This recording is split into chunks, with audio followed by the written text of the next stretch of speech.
Power Project family, you guys remember Stan the Rhino Efforting, right? You should, because we've had him on the podcast like 4 different times. Well, Stan, the creator of the revolutionary vertical diet, we have partnered with him with Vertical Meals. And the awesome thing about Vertical Meals is that if you go to this website, there's an amazing selection of different meals that you guys can partake in, all the way from the classic Monster Mash to breakfast scramblers. And the great thing is also, if you want meals that have mainly protein and barely any carbs, there are meals for that. If you want meals that have some more carbohydrates and protein, there are meals for that. You literally cannot go wrong with the selection from Vertical Meals. And I got to kind of sprinkle in the fact that they have some amazing bacon and beef jerky. Oh, that's the right. Korean I forgot BBQ about the jerky. Yeah. is too good. Andrew, please tell the people how to get it.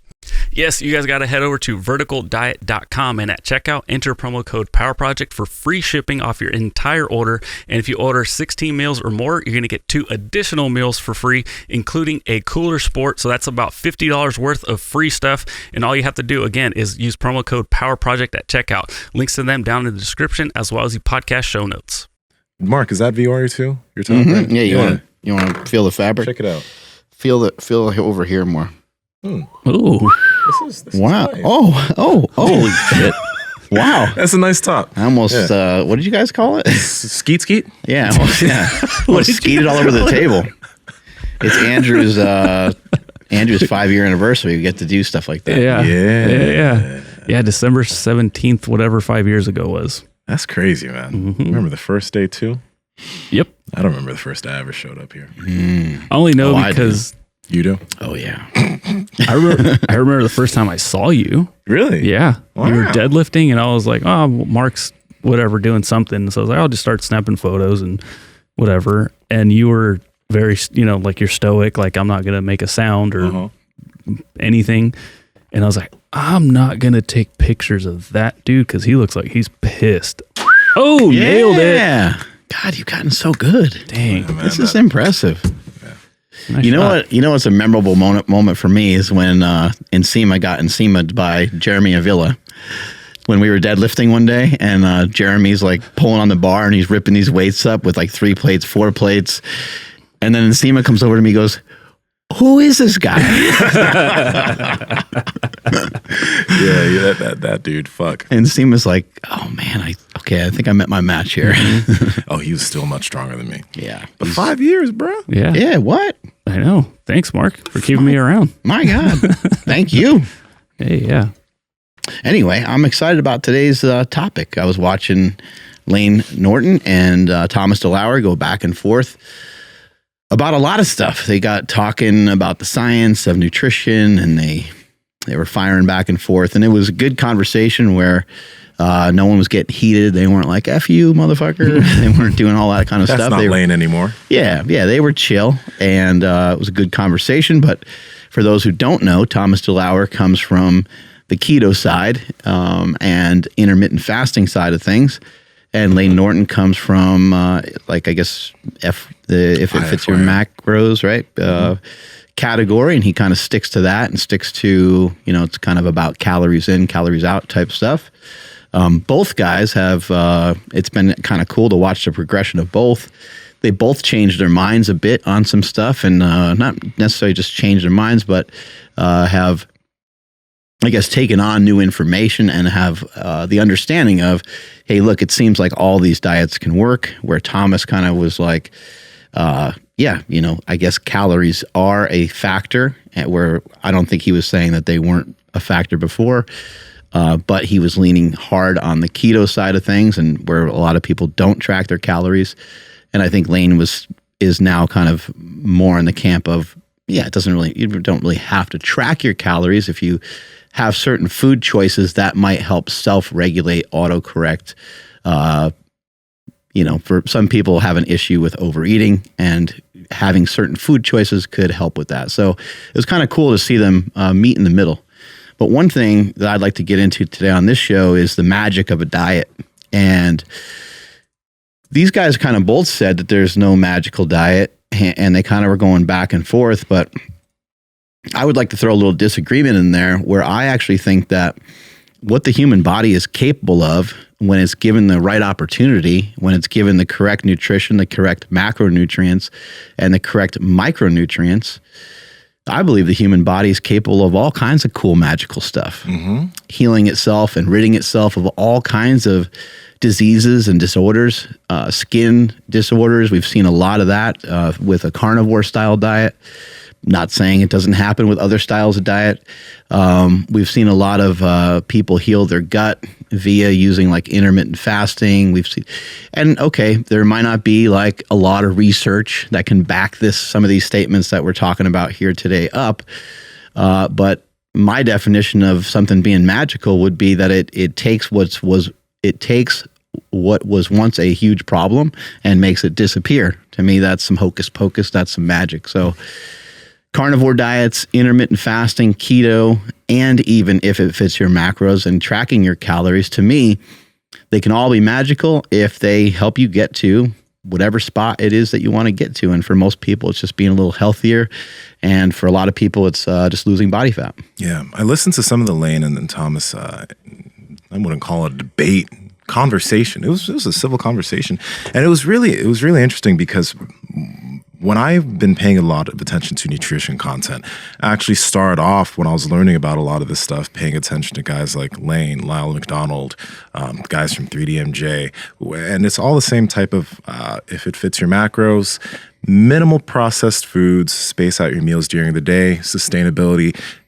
Yeah, you don't have to count your macros, but ideally you do want to count your macros just to make sure that if you're trying to cut, you're not in a caloric surplus. And a lot of people within the community of IFYM, like everyone counted, even though like, yeah, you don't have to, but everyone counted. One big reason is because like you know, if you want a sustainable diet, you want to be able to fit in foods that typically you wouldn't eat in a diet, like ice cream, pizza, etc. Right? So you want to count and make sure that you're not going over your calories so you can still have sustained weight loss. And when I started paying attention to stuff from Thomas, low carb keto approach, doesn't talk about counting at all. He actually talks a lot about like insulin resistance, a lot of the things that you don't really hear much in the IFYM side. I actually ended up transitioning more into doing fasting and that stuff, which actually helped my sustainability of my diet and maintaining it without ever having to count. And that was something that I used to find super difficult. But fasting, for me, and this is totally You had a hard anecdotal, time with the control of your hunger, right? Yeah. Because, I mean, I was eating multiple meals a day. I was staying within my calories. But when I got done with my macros at the end of the day, I was like, fuck, I'm still super hungry. And nothing ever solved that. Didn't matter if I ate very high, and I was eating high fiber foods to help with the bulk, as in the bulk of my stomach. I was eating a lot of protein to try to satiate me, but still the end of the day would come, my macros would be finished, and I'd still be like, I'm still super hungry. And that was amplified, especially when I was dieting. Whenever I had to actually diet and be in a deficit, it was super tough.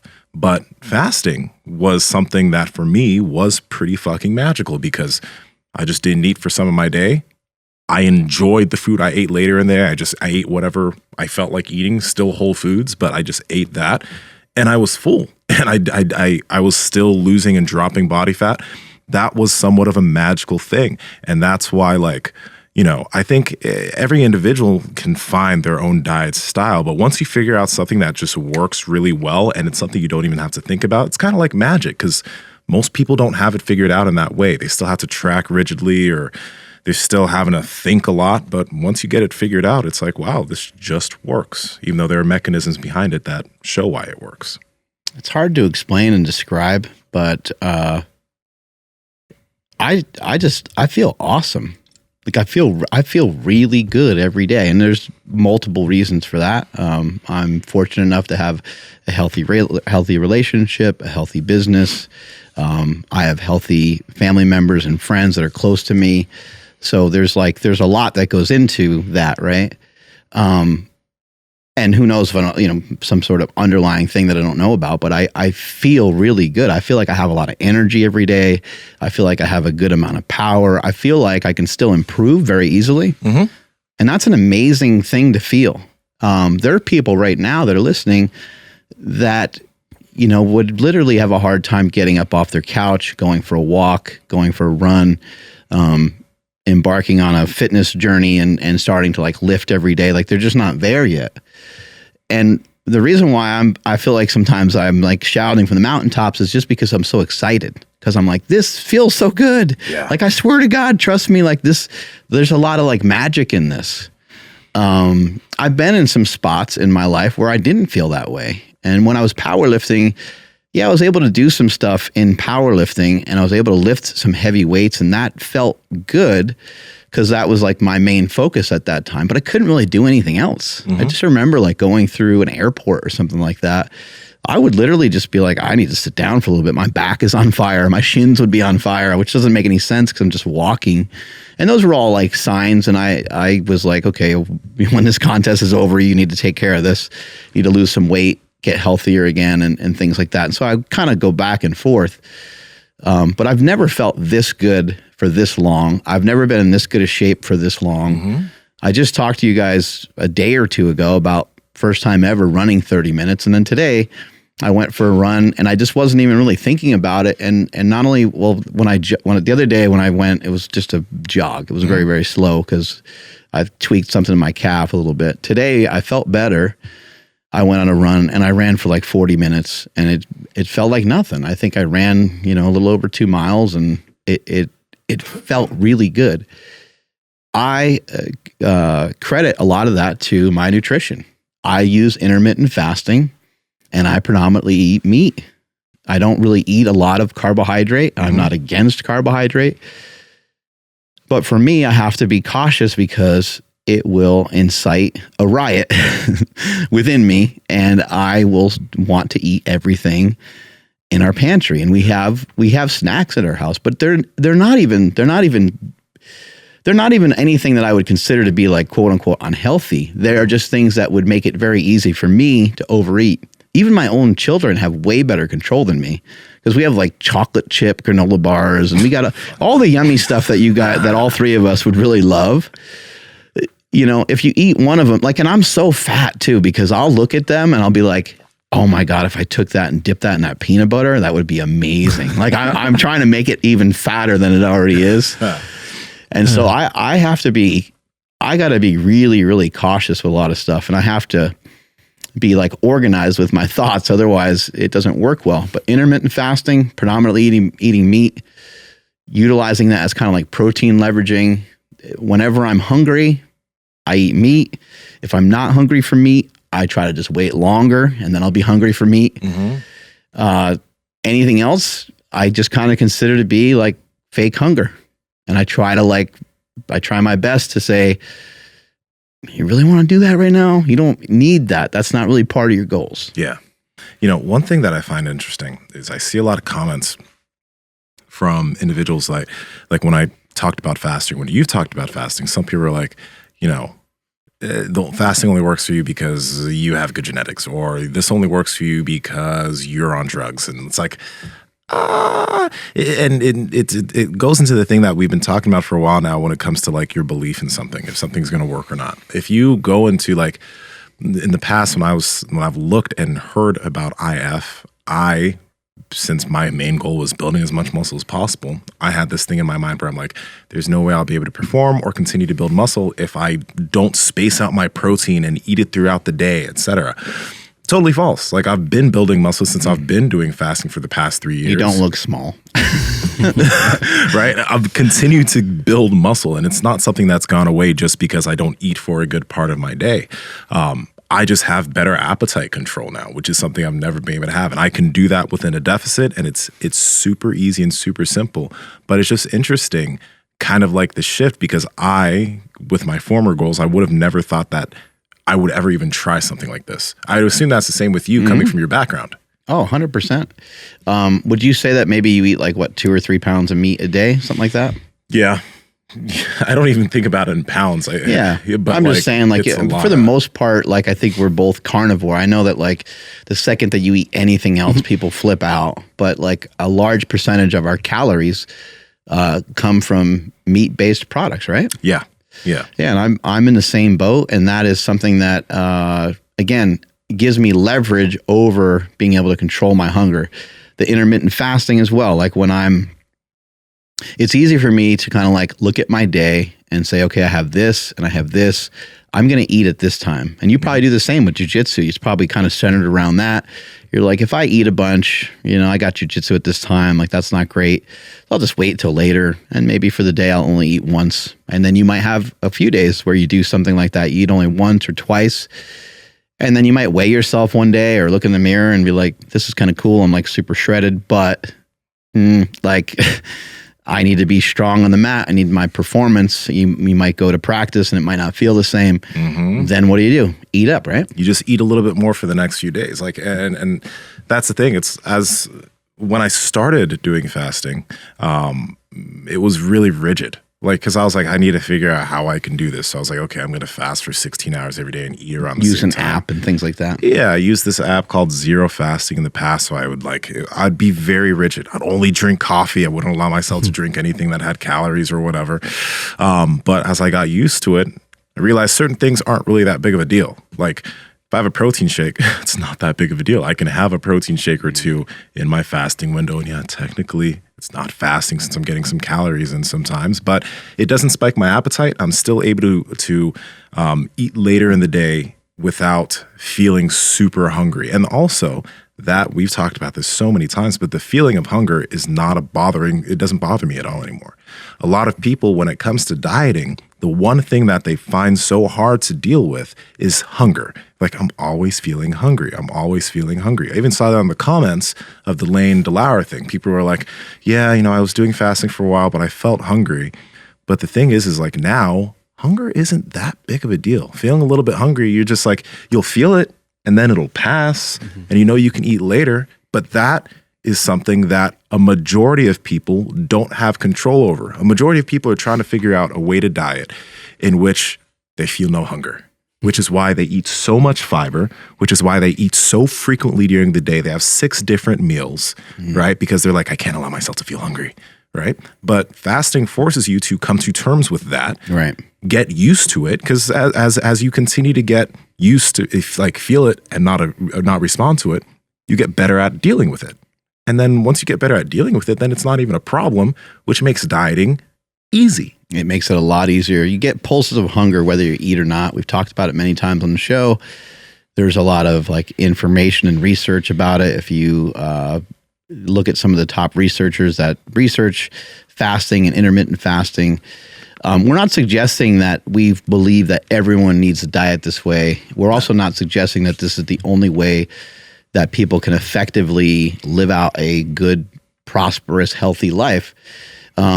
Counting your calories and weighing your food is another way to make all these things work. And that could be magical for somebody as well. Like if somebody had diabetes and they start to track their macros and they pay attention to it, they may have to be a little bit more careful with the macronutrients of carbohydrates, but they're still going to have to adhere to figuring out a caloric deficit if they were indeed overweight. As they lose weight and as they hold on to muscle mass, hopefully, they will be less and less resistant to, or they'll have less insulin resistance over a period of time. And so maybe that person could still find their magic through that process. There's just so many different ways to diet. They all can be effective. But the main thing I wanted to share with people today is just that I do think that it's magical, and I want to encourage more people. And I know that that's what Layne's trying to do. That's what Thomas is trying to do. We want to encourage people to get out and exercise, try to figure out ways to burn up some energy every day, burn up some glucose, burn up some calories, get yourself moving. If it's walking, if it's lifting, all these things have great benefit, but if the diet's not intact, you're going to be really screwed, and it's going to be really hard to thwart off the many different diseases that people are troubled by right now. And another thing that's pretty cool or magical about all of this is just the productivity of one's day. If you're someone who you have a 9 to 5, right? You got to wake up, maybe you work out, you go to work.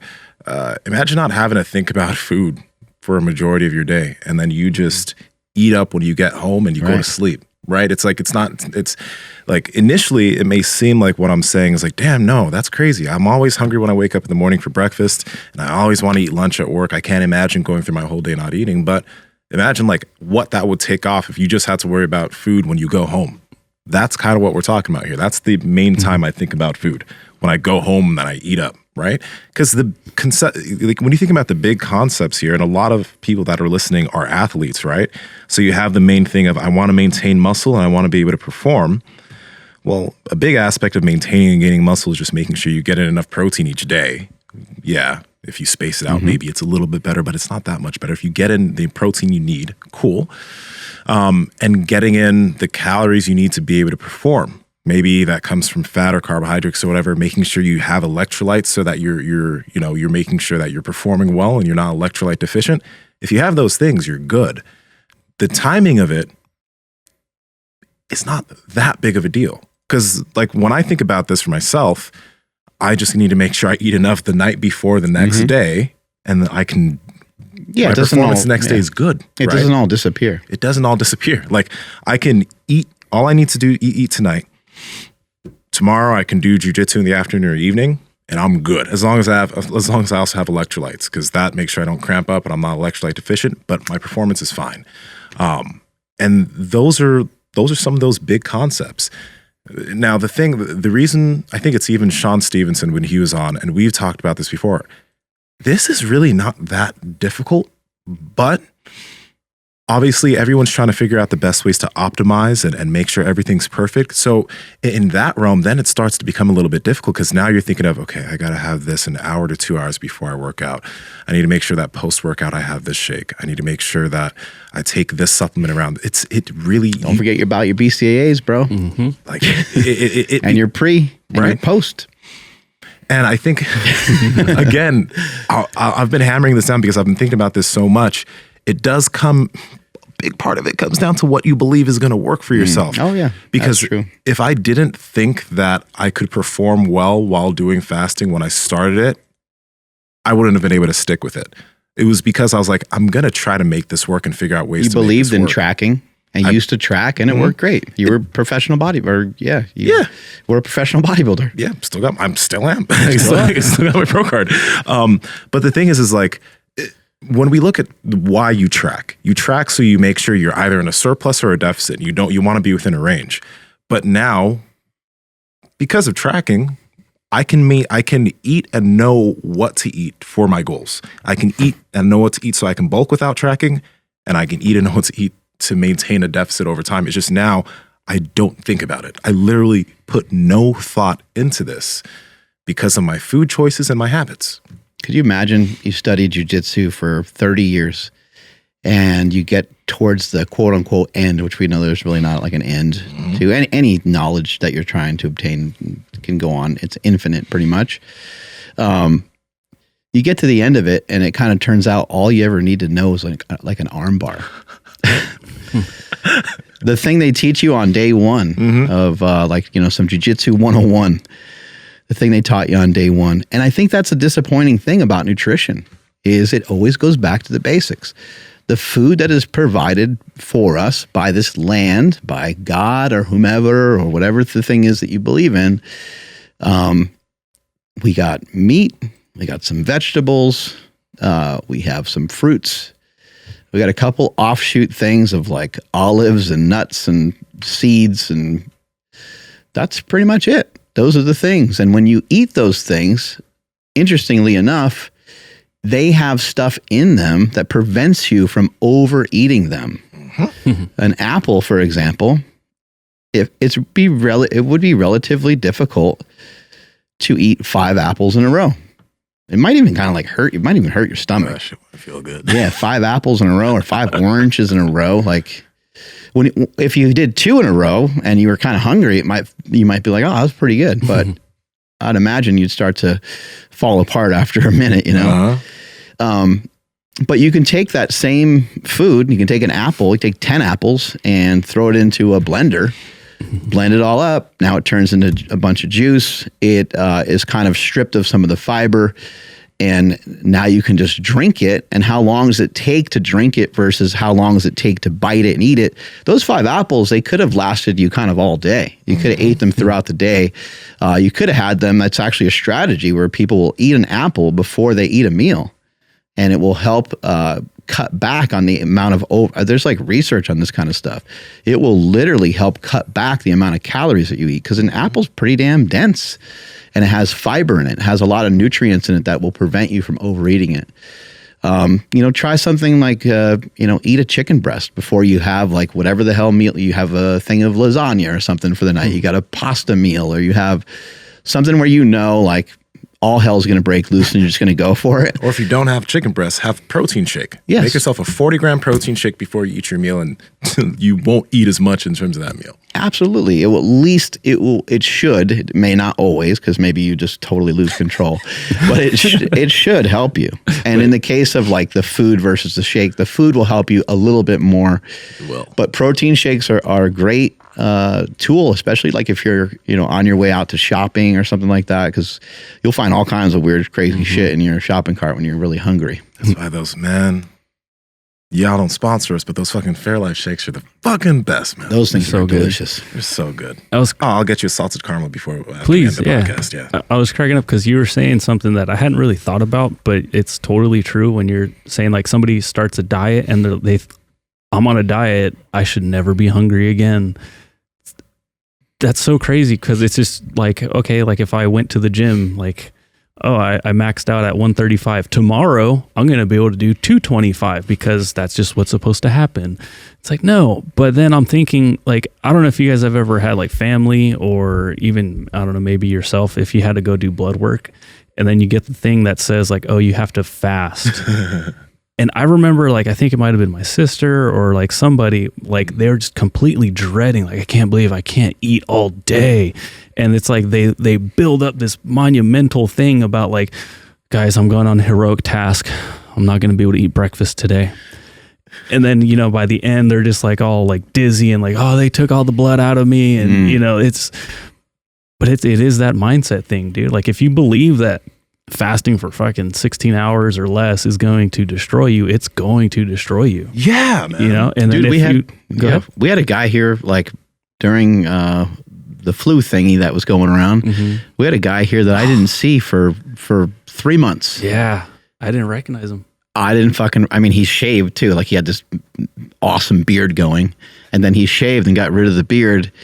I think he does some like jujitsu and stuff. I always forget the guy's name. I feel terrible, but I don't know who this is. Motherfucker lost like 60 pounds. And I was like, what? I'm like, what? What have you done? I don't understand what's going on here. Like, congratulations, but like, what have you done? He's like, I just haven't eaten.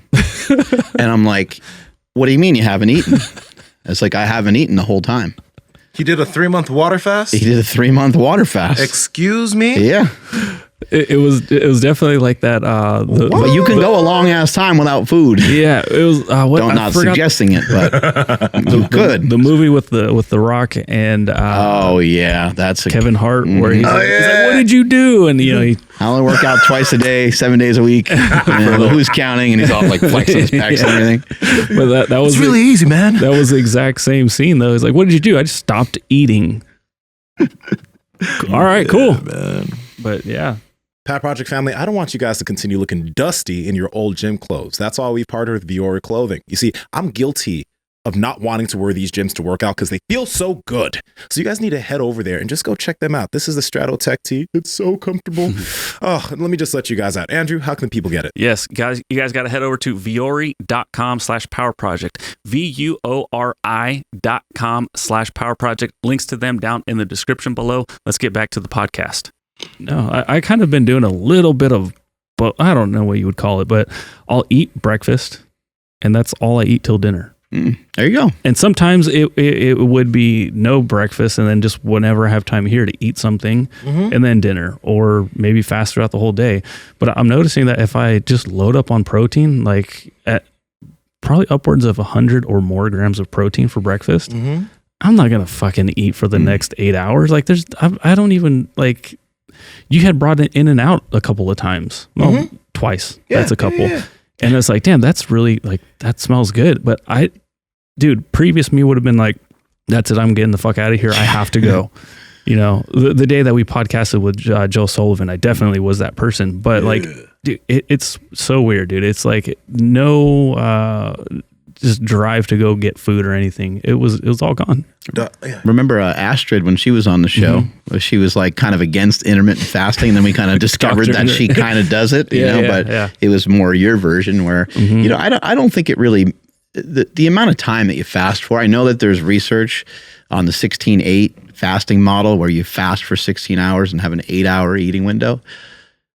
But I just say fuck all the science and see what you can fit into your life and see what will work for you. Because if you do have a job where it seems to be difficult to try to figure out how to eat during the job, or every time you go out to eat with your friends at lunchtime for your work, you always end up eating weird stuff that's not great for you, that might be a great option. Only eat when you're home. Almost everybody that I know, I mean, there's like this, there could be some rare occasion where you're not home twice a day, but you're usually home in the beginning of the day, and then you're home like, or at least maybe not the beginning and end of the day, because it depends on when you work, but you're usually home before work and you're usually home after work. And so those could be your 2 meals for the day. And I would even say you could put something in the middle, but you're still going to have pretty good stretches of the day where you're not eating. You know, one thing is too, if you find, like Andrew, you said you had a protein-rich breakfast, a lot of people that get into fasting, when you're very rigid, you're like, when you have that meal, you're like, oh no, I'm going to be hungry throughout the whole day.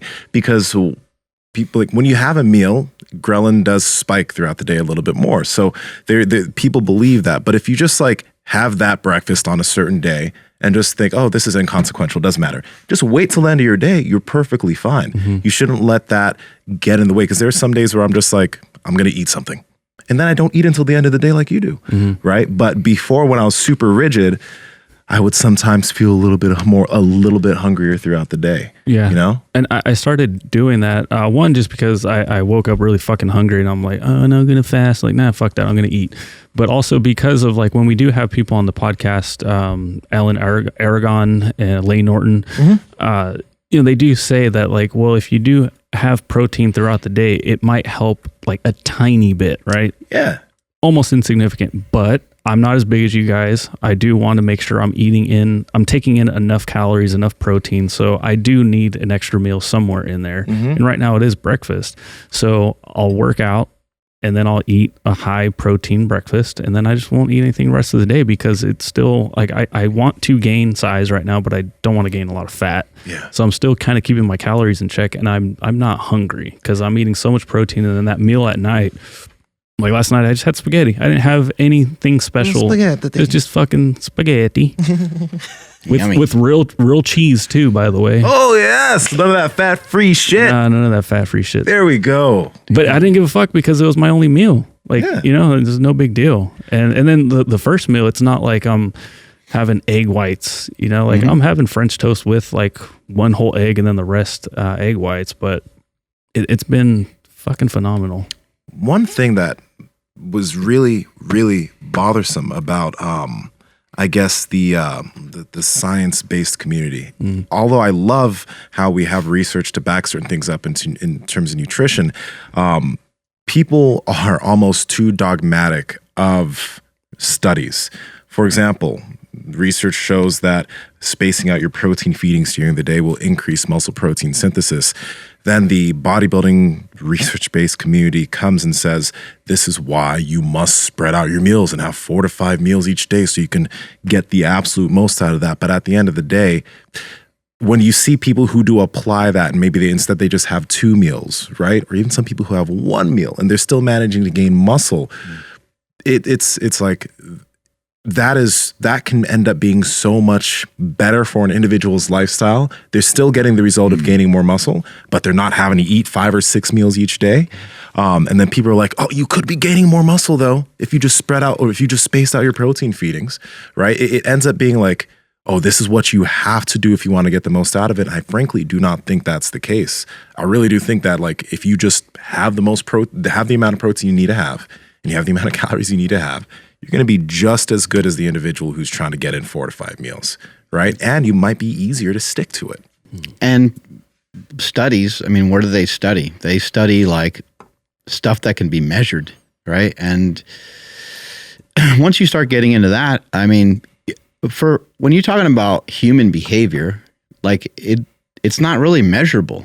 It's hard to measure it. I mean, you could say, oh, that failed because they didn't lose any weight, but it wasn't probably the macronutrients. People don't need more information about macronutrients, especially a lot of people that are already listening to the show.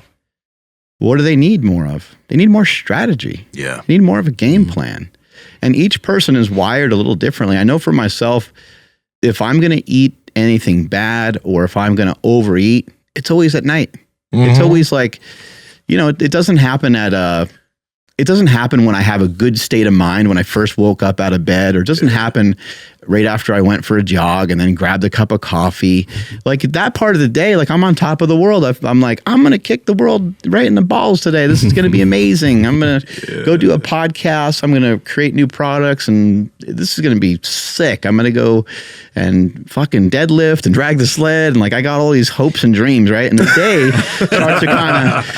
day starts to land heavily on your shoulders. And then it's, 7:00 and my wife's like, hey, you want a glass of wine? I'm like, sure. And I had all these ideas of like, I'm doing this and I'm going to get shredded and I'm going to, I had all this stuff. Then you have a glass of wine, the hands come down, and that's when the punches start get thrown at you and you're eating chocolate and eating whatever the hell else.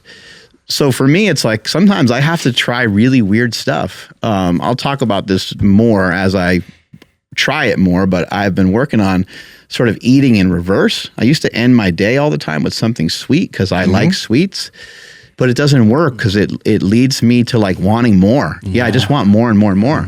So I'm trying to like reverse it. Almost, if you think about like if you were to like eat a cookie, you're trying to bury the cookie with like good food.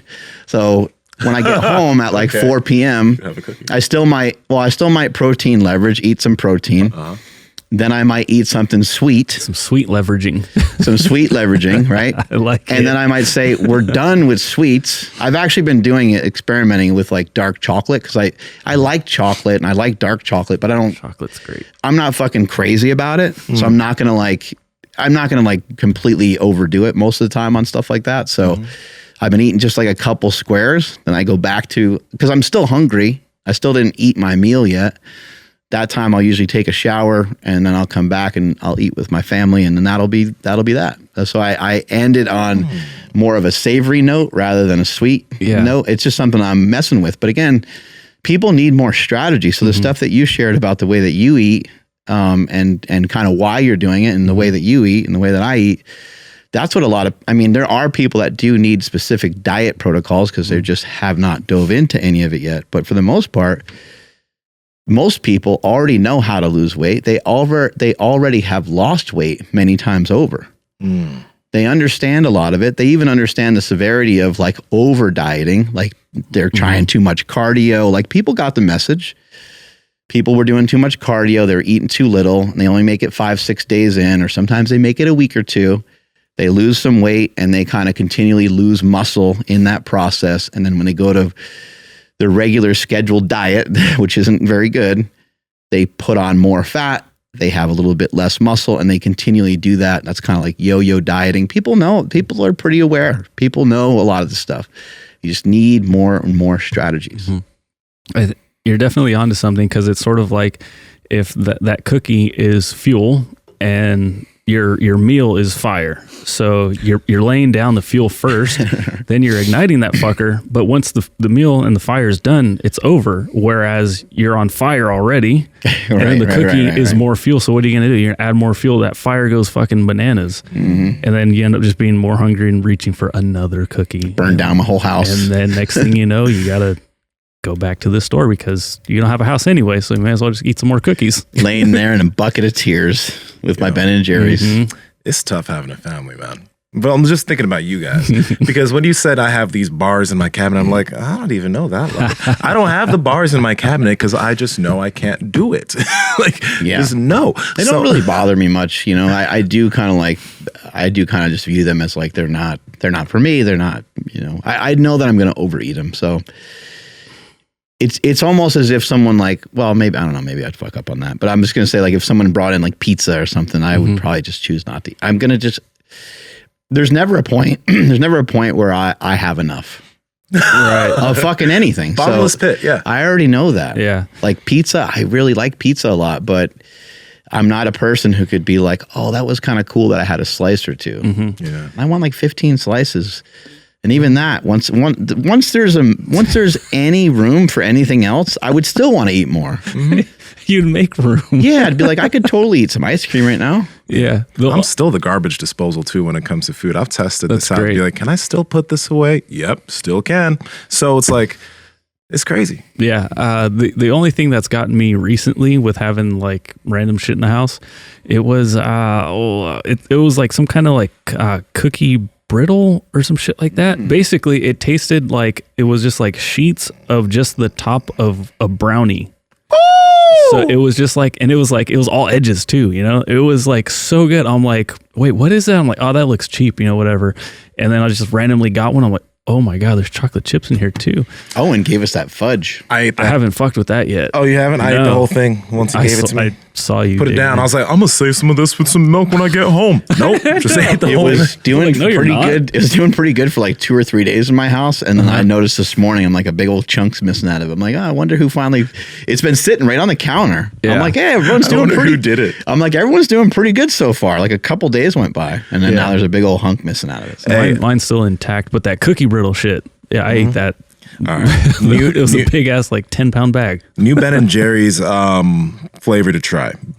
By the way, my favorite past Oh, I one was hate this. I hate Gimme when the new S'more ones come out. Whisky Biz. Oh, I don't know if I've talked to you guys about Whisky Biz before. No. but it's dope. Whisky Biz is great. It has this, so it's topped with like a hard layer, which has like white Who chocolate else is chips and hard? shit. pull it up, Andrew. We can actually go through the flavor. Can you please. say it in your right, Whiskey. so in your other Whisky voice? Biz. Whisky Biz. I started typing It's whiskey. like risky business. I started typing whiskey hard. Whiskey hard. Okay. Whiskey Biz topped? No. Okay. Did you see the guy ordering his food, that thing that I posted up? Yes. That was amazing. It was great. The guy's like, I got 2 cheeseburgers for you, and he's like, what the? It's kind of sounded like the guy sounded like all sexual. The guy that was like taking the order, he was so excited for the guy. I did see That was that. good. You need to pull that shit up. I'll play it. What the man. fuck? I can't find a legit. Okay, here we go. can't find it? No, I can. It's just, there's no like, it's kind of bullshit. Let's see. Oh, yes. Yes. Dude, Oh, what this an is so honor good. to have them sponsoring the podcast now too. Ooh, Thank that's you. good. Thank you, Whisky Biz. Look Whisky at that. Biz. That's great photos. Brown butter bourbon ice cream with blonde brownies and whiskey caramel swirls, topped with white chocolatey ganache So and white sticky. fudge chunks. Creamy. Dude, that one, it's better than Gimme S'more. It's so good. And they sell it at Safeway. Yeah, it's mainly Safeway. So good! We always do this. Yeah. We Hey, were guys, doing okay lose- for a little while. You got to try that one. That looks really good. I want to I want to jump in it, like go off of like a diving board, you know. I feel like when our podcasts like regarding like diet and nutrition, like strategies and shit, kind of go the way like a diet normally goes. We're on point, and then towards the end, it just fucking falls off the rails. Crash and burn, right? Hey, but I want to mention this. Like, I think that out of all, like, when people are incorporating different protocols, the thing that I think truly gives fasting a little bit of power is it gets you used to dealing with the one thing that's hard with any diet, which is hunger. Yeah. Because every single diet, you're trying to fight off hunger. Fasting, you are literally embracing that feeling and coming to terms with that really doesn't matter. There's no other way to train yourself to do that. And I think that's a strong thing. If you can utilize that and get the results of now hunger doesn't bother you, do you know how much more powerful you're going to be as you try to do anything body composition wise? Even if you're trying to diet and do a contest prep, like contest prep, you're hungry. Like, I feel like I could breeze through a contest prep with a bodybuilding prep with no sweat because hunger doesn't bother me. It wouldn't impact you as negatively. I mean, when I did mine, it wasn't that long ago, the bodybuilding show, and I already messed around with some intermittent fasting. So just like you're saying, I didn't really. I didn't really, I mean, there was like a little moment at the end where it got a little weird, but for the most part, that was like a 2 or 3 day process where it got weird. For most people, they're kind of suffering for like a month or two. Yeah. And they're like just not themselves and they're like kind of moody. I was still doing everything, still podcasting, still lifting, still, everything was going good. So I agree with you a ton. Fasting, it does hold a lot of power, and that is where people struggle the most. And then also like just something as simple as if you don't eat breakfast, I mean, maybe you just saved up an additional 700 calories, or maybe you saved up an additional 1,000 calories because you missed breakfast and lunch. Well, now you can so if you missed 1,000 calories, the idea isn't to try to replace it if you're trying to lose weight, but the idea would be to maybe eat 50 to 75% of that. So you could have 750 to 1,000, calories extra somewhere, and probably still end up in a deficit, if you played your cards right. So that's the thing that I really love about it most. It helps me a ton because I like to eat a good amount of food. Even just seeing certain amounts of food, it's like unacceptable if I don't eat enough because I'm so trained for it. I got to eat like a pound of beef. Like I don't, when I eat the Piedmontese stuff, I eat the whole packet every time at least because, I'm just training my whole life for this. Yeah, right. I have been. Yeah. Whether it's the burgers and there's 5 of them or whether it's just the lean ground beef, I always got to eat the whole thing. It's just kind of like, that's just the way I've been doing it forever. And it goes into everything that we kind of talk about too. Like, I mean, the leaning into discomfort aspect of things, you picking up running, the sauna stuff, cold stuff, like getting used to things that are fairly uncomfortable. And hunger typically is uncomfortable. Get used to that, master that. Everything's going to be easier when diet's concerned. I also think that even though it's like not the most encouraging thing, it is kind of cool to think about with fasting. It starts as soon as you stop eating. So for people that do struggle later on in the evening with their food, you can say, all right, well, I'm just done at 7 or I'm done at 8, like whatever that 9, whatever the time is that you need to cut off. That's when your fast starts, and you can actually start it as early as you'd like. So you can kind of sneak in more fasting time. But I wouldn't get too obsessed about like the times. I wouldn't get too obsessed about any of that. Just try to find what's going to fit into your lifestyle and continue to learn strategies. Continue to pay attention to what's working, what's not working, what's a win for you, what's a victory, and where are your losses. And the losses that you have, try to learn from them. And learn how to cook. That is huge. Big deal. The hugest, in my opinion. Because, I don't know, I definitely have found myself wanting to go through the drive-thru way less for more reasons than just health. Fucking Wendy's is right down the street. In-N-Out is even closer, which is part of why I moved to this house. I love that shit. It tastes good. And, once you start going on a cut or you want to look good for summertime or whatever, you're like, oh, I can't have that because, it's the calories and blah, blah, blah. But no, I can make like a Piedmontese hamburger at home taste like as good or better. Yeah. I can make fries taste as good. That pull for that is so much less now just because I learned how to cook. It's so important. It's awesome. Want to take us on out of here, Andrew? Yeah, sure thing. Thank you, everybody, for checking out today's episode. We sincerely appreciate it. So please make sure you guys are following the podcast at Mark Bell's Power Project on Instagram, at MB Power Project on TikTok and Twitter. My Instagram and Twitter is at I am Andrew Z, at the Andrew Z on TikTok. And Nsima, where are you at? Nsima Inyang on Instagram and YouTube, Nsima Inyang on TikTok and Twitter, Mark. I also want to just let everyone know that we appreciate the information that's put out by Thomas DeLauer and Layne Norton. So you should be following both of these people if you are interested in diet and nutrition, and especially the science. Both of these guys bring a ton of science, and I apologize if we misrepresented anything they said in their conversation. We did not listen to the whole conversation. We just listened to some chunks of it. But it is our belief that diets do hold some magical powers. Find out for yourself. Lock into a diet, and you will find that a lot of the problems that you had previously are going to dissipate, and in some cases even disappear. Strength is never weakness. Weakness is never strength. Catch you guys later. Bye.